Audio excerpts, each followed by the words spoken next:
Hola, buenas noches. Bienvenidos al programa. Yo soy Jaime Bailey y no he venido aquí a hacer amigos. Y estas cejas son del hombre lobo. Hoy es jueves 22 de julio 2021, saliendo en directo desde Miami para todo el mundo. Hace un momento, en la Casa Blanca, el presidente Biden se reunió con líderes sindicales y empresariales. Preguntado por los estragos que está provocando la variante Delta del coronavirus, estragos que, a buen seguro, provoca sobre todo entre aquellos que no se han vacunado, el presidente Biden dijo que él sigue el consejo de los científicos. We follow the science. What's happening now is all the major scientific operations in this country and the 25-person group we put together are looking at all the possibilities of what's happening now. We have a pandemic among the non-vaccinated, those who are not vaccinated. If you are vaccinated, you are safe. If you are vaccinated, you have over a 98% chance of never catching the virus at all. If you catch it, you're likely to, the overwhelming proof so far is you're not going to be hospitalized, you're not going to be sick, you're going to probably have no signs that you had it, and you are not going to die. Y es verdad, ¿no? El 97% de las personas que entran hospitalizadas con coronavirus no han sido vacunadas ni una sola vez. No es menos cierto, sin embargo, que cada vez hay más personas plenamente vacunadas que se contagian y que tienen síntomas. Se calcula entonces que ahora aquellas personas que nos hemos vacunado completamente con Pfizer, tenemos un 88% de probabilidades de no contagiarnos, pero en el caso de que nos contagiemos vamos a sentir molestias más o menos leves o persistentes, ¿no? En esta reunión, el presidente Biden volvió a insistir en la necesidad de gastar trillones de dólares en infraestructura y en poner a muchísima gente a trabajar. Dijo que hace 3 décadas Estados Unidos era el primer país del mundo en invertir en infraestructura y ahora ha bajado al puesto 8 o al puesto 9, mientras que China ha escalado. The days used to be that we were in a position where the United States invested more money in research and development 3-4 decades ago than any nation in the world. Now we're number 8. And it used to be that China was number 9, and now they're number 2. This is about a race for the 21st century. Anoche en Kentucky, antes de subirse al avión presidencial, porque he notado que Biden viaja casi todos los días, tenga buenas razones para hacerlo o no, es decir, subir al avión presidencial tiene que ser una buena razón para viajar, ¿no es cierto? Ya luego la agenda, el pretexto, el acto público, la declaración, eso se va improvisando. Biden dijo que, y por cierto, cada vez lo noto más fatigado, ¿no? O más esforzado a la hora de hablar. Pero claro, hay que tener en cuenta su edad, ¿no? Y el trabajo altamente extenuante que desempeña. Dijo que lo que ocurrió el 6 de enero pasado, aquel asalto infame al Capitolio, a manos de las turbas de fanáticos del entonces presidente Trump, fue a todas luces una insurrección. One more question. January 6th. January 6th is, look guys. Are you concerned that no matter what happens now, the result is going to be perceived as partisan? No, because I think the American public, as I said tonight, you can't not understand what happened. And still be partisan and try to cover it up, but nobody really believes it wasn't an insurrection. I mean, you know it. You can see by the looks on their faces. They know it. Yo le aconsejaría a Biden que no se multiplique tanto en actos públicos, que dosifique sus apariciones, que improvise lo menos posible. Yo creo que anoche cometió un error Un error no forzado, como se diría en lenguaje deportivo. O sea, un error que pudo ahorrarse, ¿no? Lo invitaron a CNN, a un programa del afamado periodista afroamericano Dan Lemon, con público en estudio, lo que se conoce como un town hall. Bueno, Biden no tenía que ir, pero fue. Y fue una presentación larga que a ratos mostraba a un presidente dubitativo, balbuceante, confuso, a un presidente que no parecía estar disfrutándolo, a un presidente al que hablar de una manera persuasiva y con claridad le costaba trabajo, ¿no? Este es un momento de la intervención anoche, julio 21, CNN, presidente Biden con el afroamericano Dan Lemon. You got the vaccination? Yeah.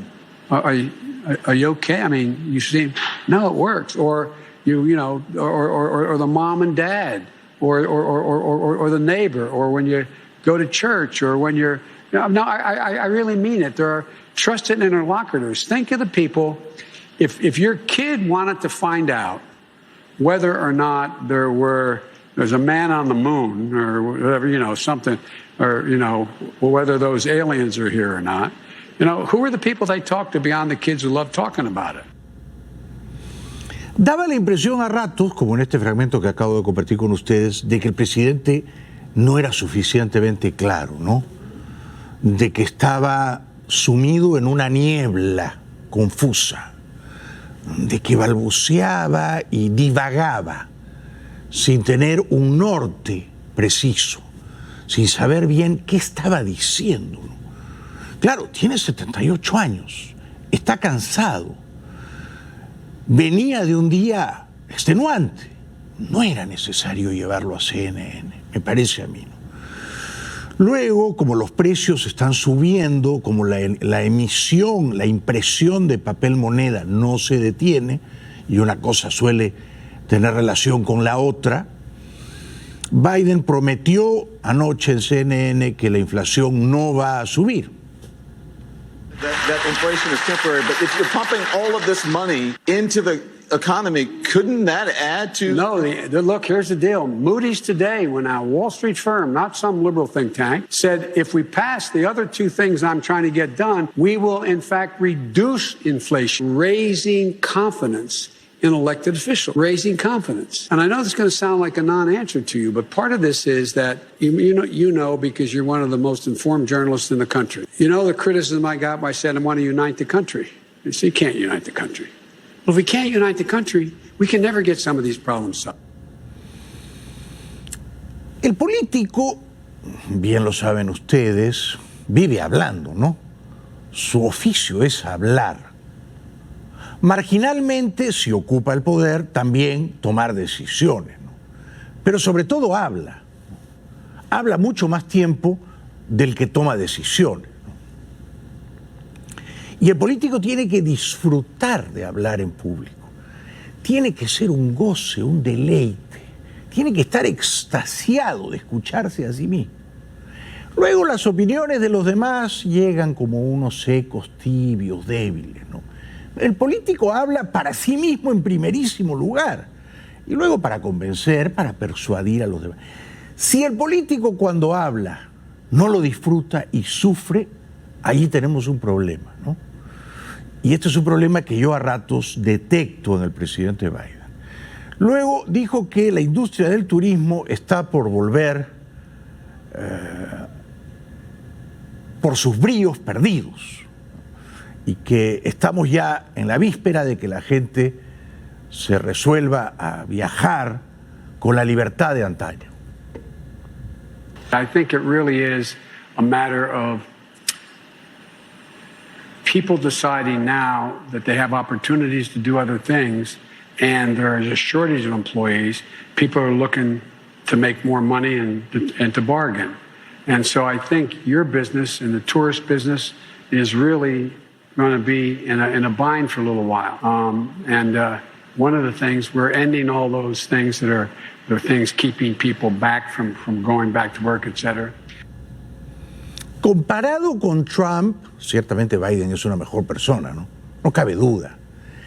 Pero Trump parecía todo el tiempo, y aún ahora que ya no es presidente, disfrutar del micrófono y de la cámara, ¿no? Es decir, daba la impresión de que era un animal depredador de la seducción pública. No siendo un hombre de gran vuelo intelectual, ni tampoco de gran vuelo retórico puesto a improvisar, ¿no? Pero Trump a los gritos mandaba. Y Biden no es tan bueno a los gritos, ¿no? A ratos manda, a ratos no tanto. Preguntado por toda la gente del sector turístico y del sector de hospitalidad, o sea, restaurantes también, que semana a semana, mes a mes, recibía cheques del gobierno y que ahora todavía los recibe y entonces no está muy impaciente por volver a trabajar, esto dijo el presidente anoche de CNN. My gut tells me that part of it relates to, you can make a good salary as a waiter or waitress. One of my sister-in-laws is of 5 sisters, makes a very good salary. She works in Atlantic City. That's where she's from. But there's a lot of people who are looking to change their occupation. Insisto, le cuesta trabajo y está incómodo y se esfuerza demasiado y a ratos no se le entiende bien, ¿no? Luego habló de la necesidad, preguntado de la necesidad de vacunar a los niños menores de 12 años. When will children under 12 be able to get vaccinated? Soon, I believe. Now, look, one of the things that I committed to do when I got elected, I said, How soon is soon, Mr. President? Not to well, let me finish the question. The answer, soon in the sense that I do not tell any scientists what they should do. They're doing the examinations now, the testing now, and making the decision now. When they are ready, when they've done all the scientific need to be done to determine children at ages 3, 4, 5, 6, 7, and 8, they in fact all have different makeups. They're developing. They're trying to figure out whether or not there's a vaccination would affect one child that's at such and such an age and not another child. Hay que cuidar a Biden, ¿no? Es nuestro presidente y es un hombre mayor, está en edad otoñal. No hay que llevarlo a CNN un día así a mitad de semana a las 8 de la noche para que lo acribillen con preguntas. Cuando está cansado, el hombre está cansado. Ha tenido una jornada agotadora. Seguramente comenzó a las 7 de la mañana y ya está. A las 7 de la tarde cae la cortina y el señor se va a descansar, ¿no? Pero no, lo exponen. Y entonces, claro, no da la mejor impresión. Y no convence porque no se entiende bien qué es lo que te está tratando de decir, o no siempre se entiende bien. Para ser justos, ¿no? Como ahora, en este otro momento de la presentación de anoche, de la comparecencia de CNN, cuando él hablaba de la necesidad de que las vacunas, o sea, las drogas contra el coronavirus sean no temporales, sino permanentes. You're always straight up about what you're doing. And the question is whether or not we should be in a position where you why can't the experts say, we know that this virus is, in fact, it's going to be, or excuse me, we know why all the drugs approved are not temporarily approved, but permanently approved. Yeah. That's underway, too. I expect that to occur quickly. Well, that means, you mean for the FDA? For the FDA. Yeah. Yo, la verdad, no me alegro de ver a Biden sufriendo así en público, ¿no? Y nadando, braceando contra la corriente y tratando de no ahogarse.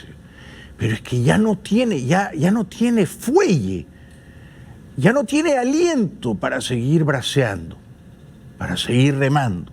Y le echan otra pregunta más, ¿no? Hay que cuidarlo, porque la impresión que dio anoche, o ese es el registro que yo me llevé, fue una pobre e inquietante, ¿no? El hombre no es suficientemente claro, no tiene una lucidez deslumbrante, por lo tanto no convence porque no sabemos bien qué está tratando de decir. Entonces se enredaba muy a menudo. En otro momento dijo, hay que dejar decidir a los científicos.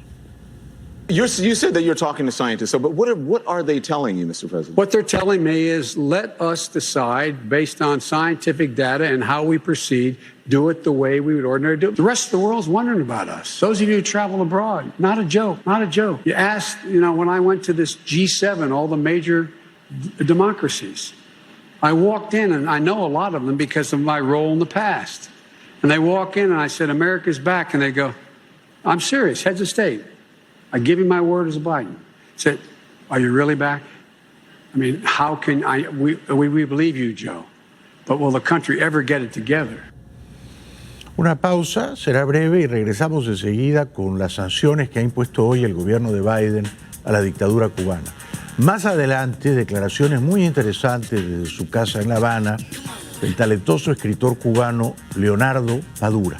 Ya volvemos.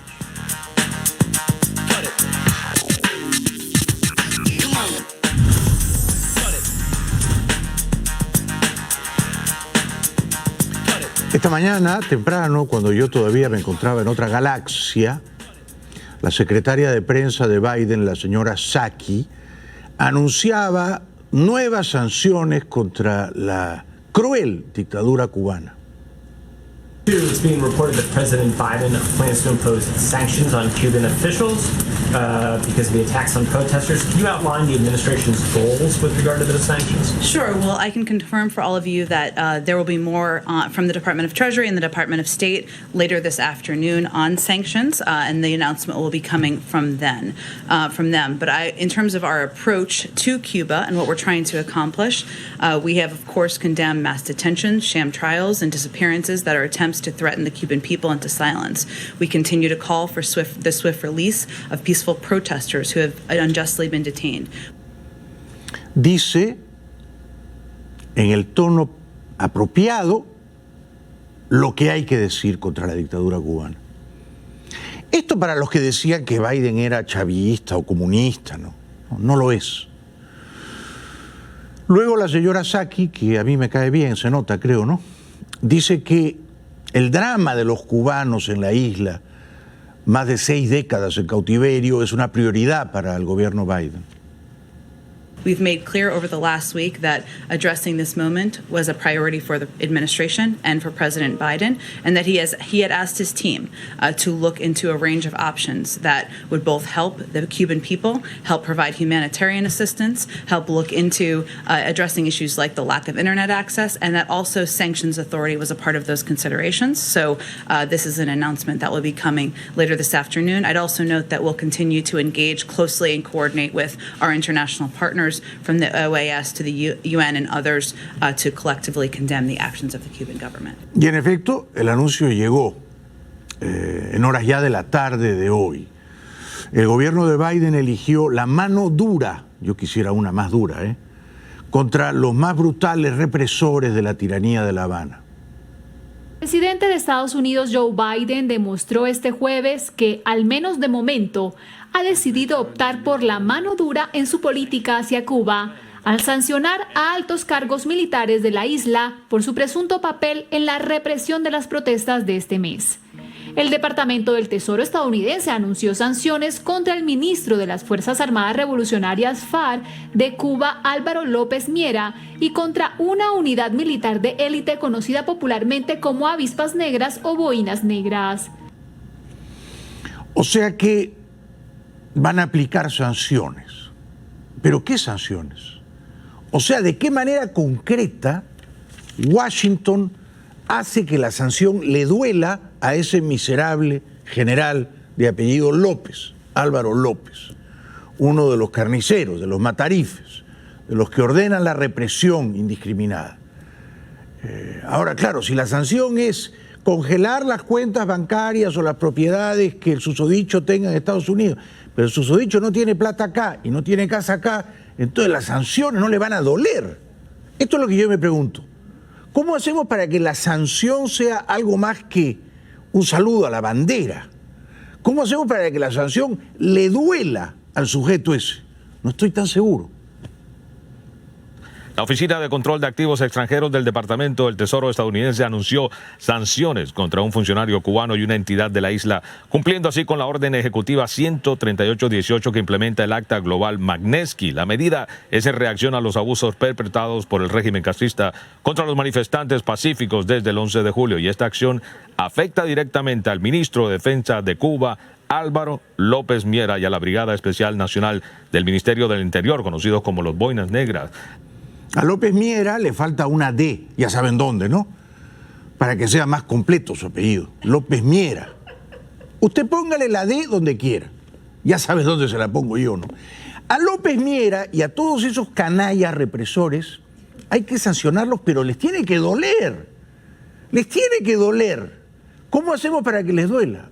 Bueno, a mí no se me ocurre mejor sanción que acusarlos por el Departamento de Justicia e ir a por ellos y arrestarlos usando la fuerza, con la legitimidad moral de salvar a los cubanos de la opresión.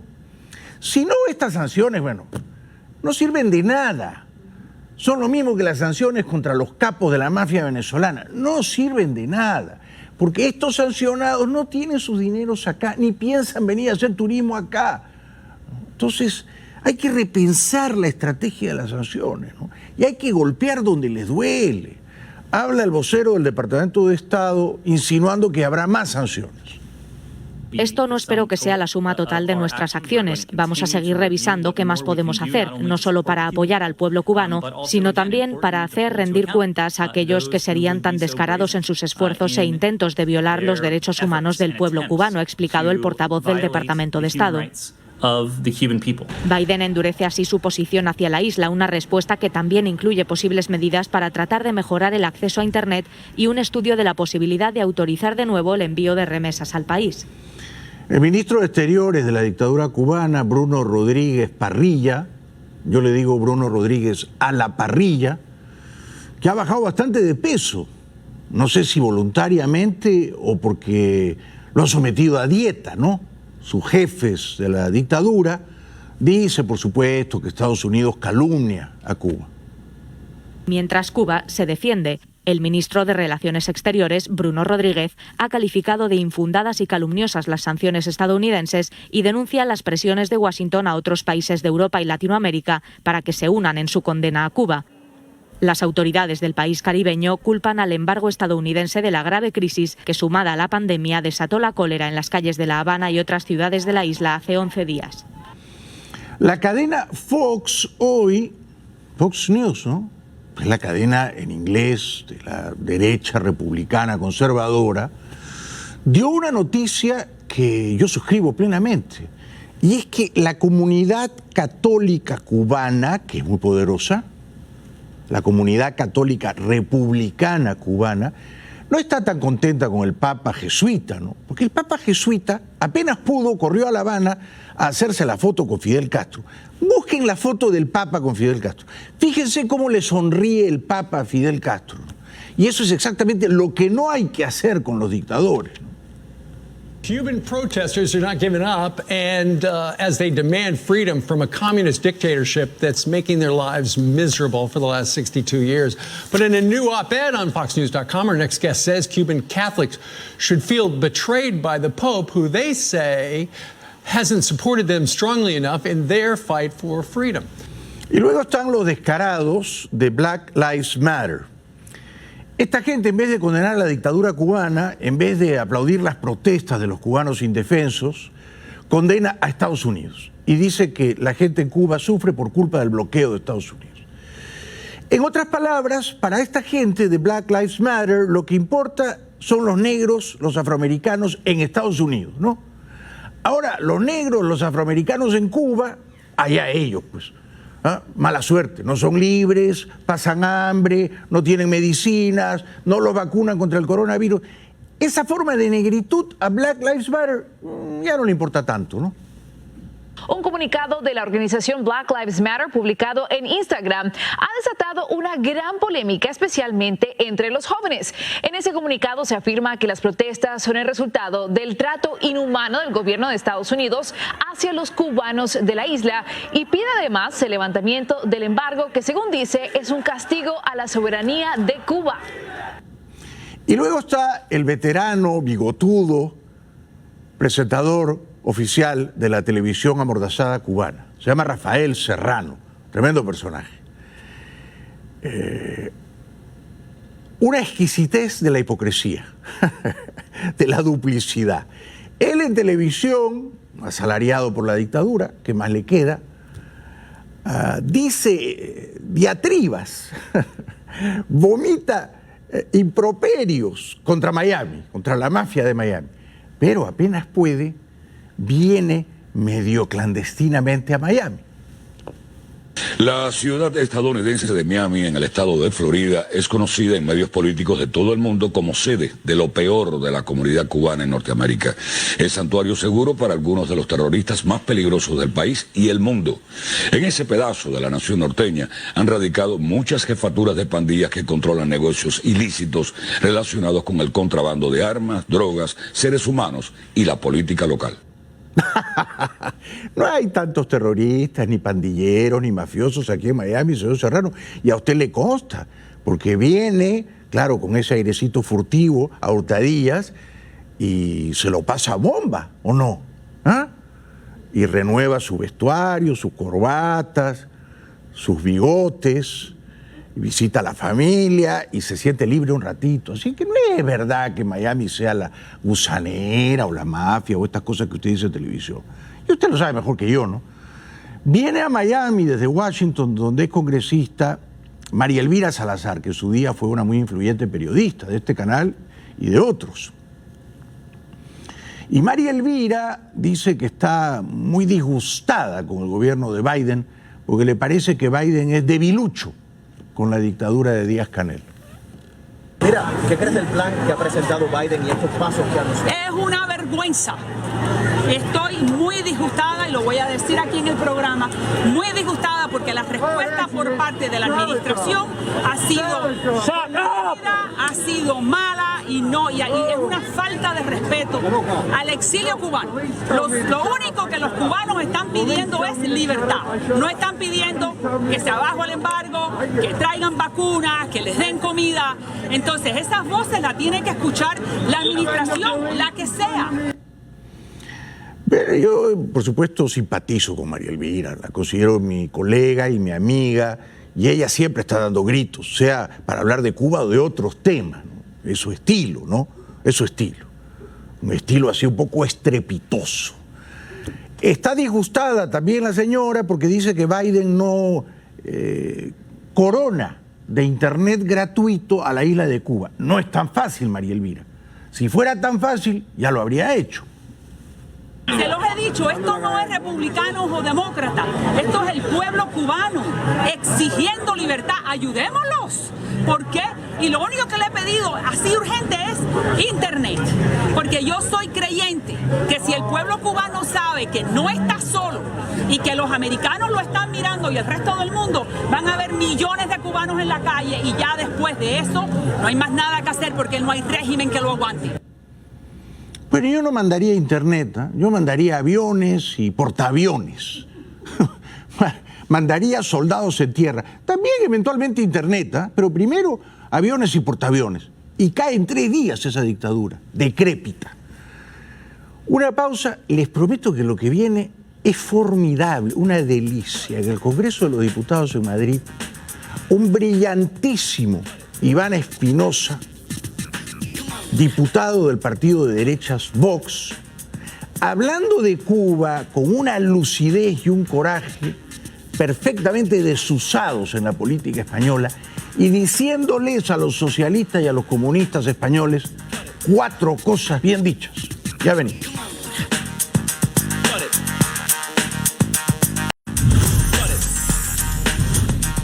Hoy en Madrid, el diputado español del partido de derechas Vox, Iván Espinosa de los Monteros, que alguna vez estuvo aquí en el programa, habló sobre el drama de los cubanos en la isla y estuvo realmente fino, y valiente y demoledor. Señores de Podemos, es un insulto al pueblo cubano que ustedes digan que están eligiendo libre y soberanamente absolutamente nada. No pueden elegir nada porque gente como ustedes están apoyando el régimen. Cuba grita libertad, lo lleva clamando durante décadas a través de los testimonios de disidentes, de presos políticos, de cantantes, de poetas, de periodistas independientes, sindicalistas. Pero estos días ha sido el pueblo cubano, que ya no puede más, quien ha perdido el miedo y ha salido en masa a las calles de la isla en unas manifestaciones que estamos siguiendo, sí, con mucho interés y también con mucho sentido de solidaridad. Vapuleando entonces a los neocomunistas de Podemos en España, el diputado Iván Espinosa recordó que los artistas en Cuba, los músicos de la canción Patria y Vida, han sido encarcelados. Dicen que protestan por la escasez generalizada de alimentos y de medicamentos, pero hay algo más. Y es que ya no gritan patria o muerte, eso que les gustaba a ustedes tanto. Ahora gritan patria y vida. Patria y vida, canción compuesta hace solo unos meses por jóvenes artistas cubanos que se ha convertido en un himno de dignidad. ¿Y saben lo que han hecho con esos jóvenes artistas cubanos? Los han encarcelado, como Michael Castillo o Sorbo. Y es que la respuesta del régimen ha sido de una dureza feroz, por parte de la policía y del ejército, pero también por las turbas organizadas por el régimen, que ustedes de eso algo saben, que ha lanzado a los llamados revolucionarios, como ustedes, a que tomasen las calles y se enfrentasen a los manifestantes. Por fin alguien de la derecha española que no esquiva la cuestión, en el caso cubano, y que llama a las cosas por su nombre. El diputado Espinosa de los Monteros recordó que son centenares los detenidos, desaparecidos y torturados en Cuba desde el domingo en que se iniciaron las protestas callejeras. Ha habido asesinatos, disparos, torturas, desaparecidos, más de 400 personas de cuyo paradero todavía no sabemos absolutamente nada. Se ha decretado un apagón informativo en toda la isla, se ha suspendido Internet y más de una veintena de periodistas que se sepa han sido encarcelados, como lo estuvo, por cierto, la periodista de ABC, Camila Costa, que actualmente simplemente cumple arresto domiciliario por informar. Dictadura. 4 sencillas sílabas para definir un régimen, el cubano, que lleva 62 años oprimiendo a su propio pueblo y que, sin embargo, este gobierno es incapaz de pronunciar. El gobierno y algunos de ustedes, que, por cierto, luchan valientemente contra el régimen de Franco 46 años después de su muerte, pero son ustedes incapaces de pronunciar la palabra dictadura ante un régimen que hoy oprime a nuestros hermanos cubanos. Pues muy bien dicho, porque esas izquierdas taimadas en España y aquí en América son, por supuesto, muy vociferantes para condenar a las dictaduras de derecha, ¿no? Franco, Pinochet, Videla, Fujimori, Stroessner, el propio Somoza. Ah, bueno, ahí sí levantan la voz, ¿no? Pero para condenar a las dictaduras de izquierda, comenzando con la de Fidel y Raúl Castro, siguiendo con la de Chávez y Maduro, callan en 7 idiomas, se acomodan tibiamente, ¿ah? Por eso el diputado Espinosa recordó que Cuba no es cualquier país para España y que España no puede ser tibia frente al drama de los cubanos. Porque Cuba no es cualquier país. Los lazos que unen al pueblo cubano con el español son estrechísimos. Por eso se espera de España una posición de liderazgo en Cuba, como en toda Iberoamérica, que no estamos observando, por desgracia, en este gobierno. Al revés. Si algo define la actitud por parte de este gobierno es la tibieza y la equidistancia.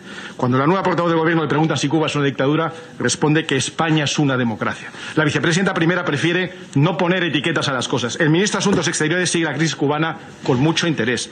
Y Borrell, jefe de diplomacia europea y anterior ministro de este gobierno, responde hablando del bloqueo, igual que algunos de ustedes, algunas de sus señorías de RC y de Podemos, que sorprendentemente se han puesto hoy a defender el libre comercio. Bienvenidos al siglo XXI, llegan con 100 años de retraso, pero nunca es tarde si la dicha es buena. Pero claro, el bloqueo de Estados Unidos a Cuba no es la razón por la cual esa isla es miserable, misérrima. La razón que explica la abyecta miseria en Cuba es el comunismo. Si Cuba fuese una economía capitalista, aún habiendo un bloqueo de Estados Unidos, podría comerciar con el resto del mundo. Pero Cuba no tiene nada que vender, no tiene nada que exportar, nada. Cuba importa 4 o 5 veces lo que exporta. Cuba solo le ofrece al mundo médicos esclavizados, turismo sexual. Entonces el problema no es el bloqueo, no es el embargo, como explica con formidable lucidez el diputado Iván Espinosa.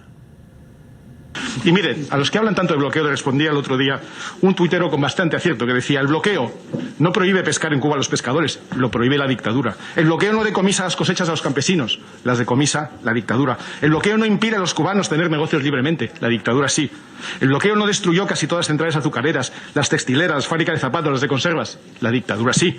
El bloqueo no es culpable de que te paguen el salario con pesos sin valor, mientras te venden en tiendas especiales en dólares o en euros todo lo que vale la pena poseer, la dictadura sí. El bloqueo no es el culpable de que les den palos y encarcelen a los cubanos por pensar diferente al Partido Comunista y expresarlo en voz alta como supuestamente permite la Constitución, la dictadura sí. Genial. Lo aplaudo de pie a Iván Espinosa, ¿no? Y me pregunto si los cubanos no tuvieron mala suerte, ¿no? ¿No hubiera sido mejor seguir siendo una suerte de protectorado de España en el Caribe, como son Cuba, Curazao y Aruba, protectorados holandeses en el Caribe, como es Bermudas, protectorado del Reino Unido? Es decir, si Cuba fuese ahora como las Islas Canarias, los cubanos no habrían tenido que sufrir la humillación de la satrapía bananera de los Castro, ¿no? Es decir, que Cuba, que era un protectorado español, que luego fue un protectorado de Estados Unidos, podría haberse quedado bajo la tutela de Estados Unidos, ser un equivalente de Puerto Rico. Tampoco. De nuevo, la mala suerte. Cayó en el oprobio, y aquí ya nos están censurando, nos apagan las luces, ¿no? En el oprobio de una dictadura, de una dinastía familiar, la de los Castro, cuyos mayores habían llegado de España, nada menos. Sigamos con este razonamiento formidable de Iván Espinosa de los Monteros, hoy en el Congreso de los Diputados, explicando por qué el bloqueo de Estados Unidos no es la razón por la cual Cuba sea una dictadura que pasa hambre y miseria. El bloqueo no es responsable de que en Cuba haya cientos de presos políticos que no han cometido ningún delito. La dictadura sí. El bloqueo no explica que te manden dólares americanos o euros y la Western Union te entregue pesos inservibles a unas tasas de cambio a la mitad de lo que ofrece el mercado negro. La dictadura sí. El bloqueo no es culpable de que el régimen construya hoteles lujosos mientras a los cubanos les caen los techos en la cabeza. La dictadura sí. El bloqueo no es culpable de que los hospitales en Cuba estén asquerosos. La dictadura sí. El bloqueo no es culpable de que no haya agua en las casas por no mantener el sistema de acueductos y alcantarillado. La dictadura sí. Bueno, y yo no soy culpable de que me hayan apagado las luces, ¿no?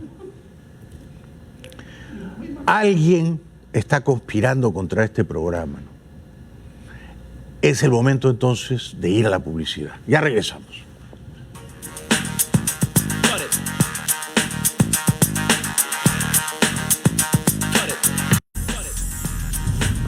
Bienvenidos de vuelta al programa. Bueno, volvió la luz, ¿eh? Fue solo un apagón breve, pasajero, pero muy oportuno porque estábamos hablando de Cuba, donde siempre hay apagones, así que nos tocó a nosotros también un pequeño apagón aquí, ¿no? Para que el discurso tuviera más verosimilitud. Y de apagones va a hablar también en esta nota que concede la televisión francesa el muy talentoso escritor cubano Leonardo Padura, autor de algunas novelas formidables, entre ellas El hombre que amaba a los perros, y otras, algunas novelas policiales, cuentos, ensayos. Muy bien. Padura, preguntado por las protestas callejeras en Cuba, elige ser, bueno, él vive en La Habana, aunque viaja mucho, cauteloso. Mira, yo creo que esto que ha ocurrido en Cuba en los últimos días, especialmente el domingo 11 de julio, tiene muchas causas y ya ha tenido consecuencias y pienso que va a tener más consecuencias. Creo que es el resultado de una situación en la que se han juntado muchos factores de carácter económico, político, social, que de pronto confluyeron en un momento en el que es posible que haya habido, y es cierto que lo que ha habido, una campaña mediática para que se produjera este tipo de eventos. Bueno, yo lo admiro mucho como lector, ¿no? Ahora, como espectador de sus declaraciones políticas me decepciona, ¿no? Porque él habla de causas y de consecuencias y de factores que confluyen y de campañas mediáticas.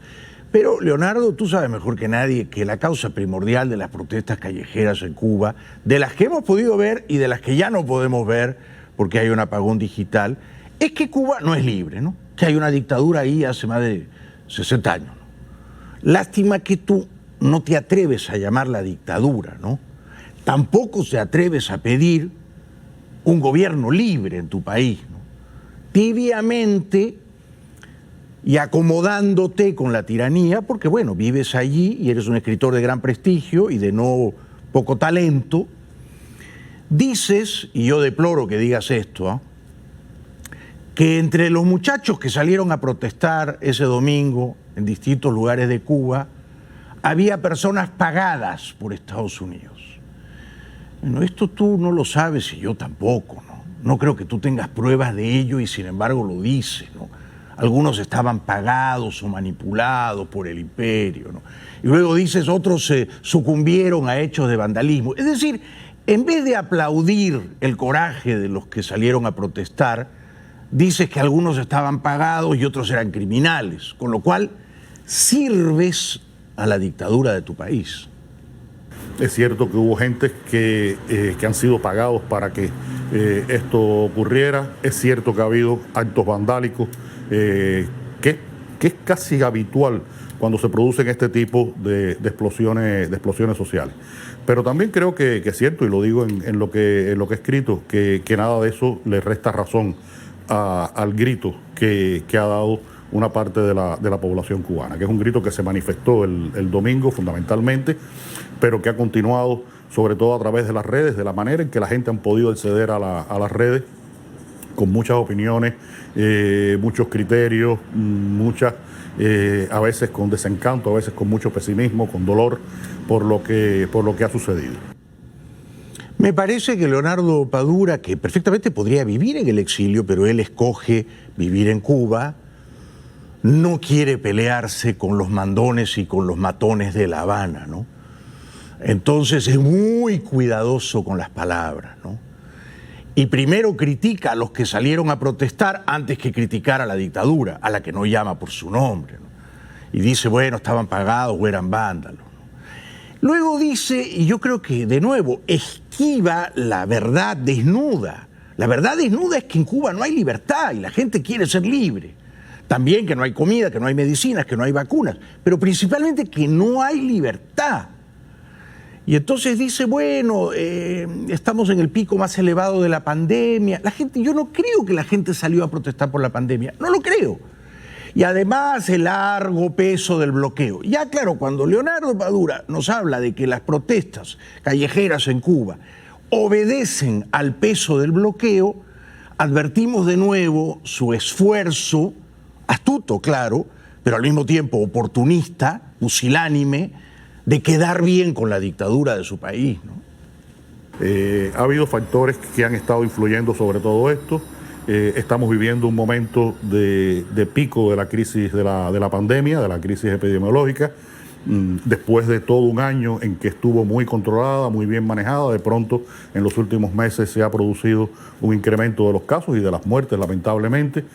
Es cierto también que la presencia y el peso del bloqueo o el embargo, como se le quiera llamar, sobre la economía cubana es tremendo. Durante mucho tiempo es cierto que se ha recrudecido en los últimos tiempos el mandato de Trump y sobre todo al final aumentó esa presión económica sobre Cuba, y eso lo sabe todo el mundo. Un cubano que está en Miami y quiere mandarle dinero a su familia sabe que es muy complicado o casi imposible hacerlo porque existe estas regulaciones, estas leyes del embargo norteamericano sobre Cuba. Pero el problema no es Trump, Leonardo. Y el problema tampoco es que los cubanos ya no pueden enviar dinero en remesas a sus familiares en Cuba. El problema es que Cuba no produce nada, no exporta nada, no crea riqueza. Cuba es una economía ruinosa, postrada, lisiada. Y Cuba no produce nada, no crea riqueza, no tiene nada que venderle al mundo, más allá de Estados Unidos, por culpa del comunismo. Y esta es otra verdad que me parece tú eludes, ¿no? Eludes.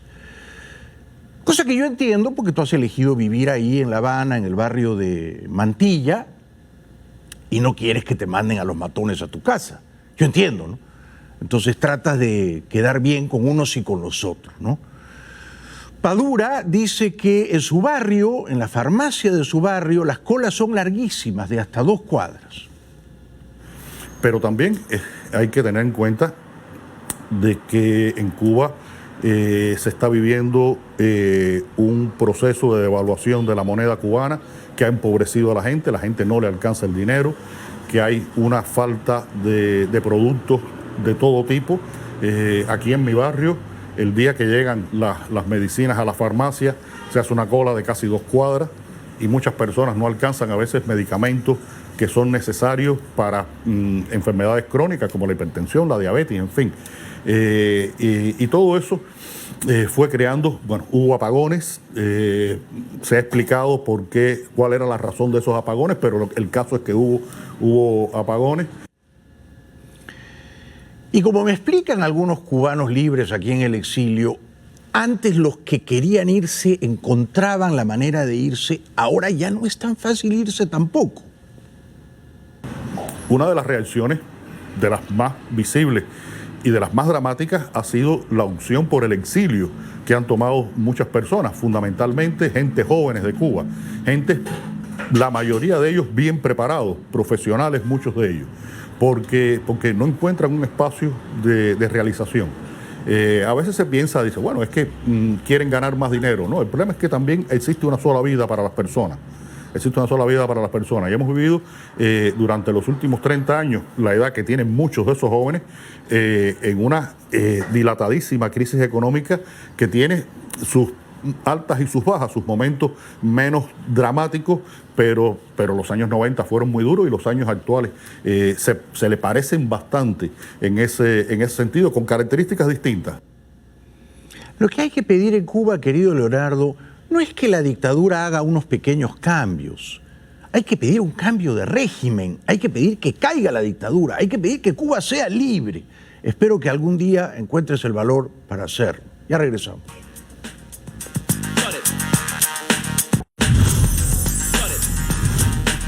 Bueno, a pesar del apagón, volvió la luz.